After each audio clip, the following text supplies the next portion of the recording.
Hi, okay. Unfortunately, half of our team had to go, but big shout out to Samarth and Avni who aren't here. They had to go catch a flight. So wildfires are a big problem, and me coming from Colorado, I experienced a really large wildfire in my own community 3 years ago that devastated a lot of houses and disrupted a lot of our community. Now, similarly, in the most recent LA wildfires, almost 7 million acres of land got burned, and every year 50,000 people die from natural disasters like these. Now, our solution is to try and mitigate these adverse effects by creating essentially a way of optimizing responder routes, hence the name. So, in essence, what we're doing is we're turning every single neighborhood of a given section into a graph, and our goal is to provide routes for responders to be able to provide the fastest relief to all of the houses on the graph. Now, as you can see on the right side, this is kind of an example. And it turns out, so when N is 1, when we have one responder, this translates into an NP hard problem, the traveling salesman problem, which essentially means it's something that's very difficult to do. And now when we bump N up into higher numbers, so when you have multiple responders, like in real life, this becomes kind of even harder to do. So what we did is we used a simulating annealing optimization, which essentially is a probabilistic method of making local optimizations in order to make the kind of runtime for this shorter. So essentially what we're doing is we're minimizing the maximum distance that each of these responders has to do. So you can kind of see on the right side, there's 5 different green dots. These are the different responders that are traversing each of these routes. And essentially what our product gives is a faster, safer, and more adaptive emergency response to things like wildfires. So we'll give a brief demo.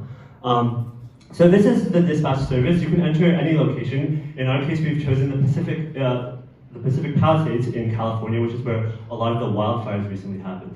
Now, we can zoom in on any neighborhood, and then we'll click the process relief allocation. And essentially what it's doing is it's turning all of the area inside of this red bounding box into a graph. And this graph has nodes for the houses and the buildings, and all of the edges are the street roads. Now, as you can see on the legend on the right-hand side, there are 5 different routes. We simulated this for 5 response measures. This could be generalized for any amount of responders. Now, each of the colors corresponds to what route that response vehicle is taking. And the idea is if each of them goes along their allocated route, this is a much faster and efficient way to respond to natural disasters. Now, also, we wanted to update this in the case of fires, to be able to dynamically update it. So as you can see, there's a fire that's been added from real-world data taken from NASA, marked by that kind of red dot there. So if we were to zoom in on a neighborhood where this fire has been occurring, when a fire happens, what actually happens is it could destroy the houses or the routes that can be that the first responders can take in order to get there. So what we're doing is essentially we're taking real-world fire data, and based off of a certain radius, we delete those nodes and those edges from that graph. And what that does is it dynamically updates the path that it takes. Sorry, I think it got moved, so it's a bit weird. But it dynamically updates the path that they can take to adjust for the road blockages. And that way, for any type of natural disaster, we can provide the fastest and most effective relief mission. And finally, our hope is just to be able to generalize this into other types of natural disasters as well. So that includes kind of, for example, storms or, for example, floods, and really to be able to mitigate any adverse consequences that might happen. Thank you.